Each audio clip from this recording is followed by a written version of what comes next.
พอหวยออกปรากฏว่า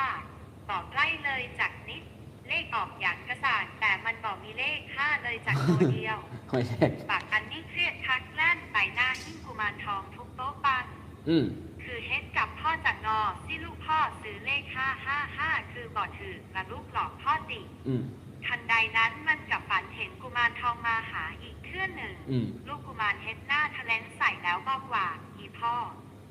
ข่อยบอกได้บอกเลขข่อยเห็นหน้าพ่อตอนนอนละเมอน้ำลายยืดข่อยเลยหัวฝันซื่อว่า555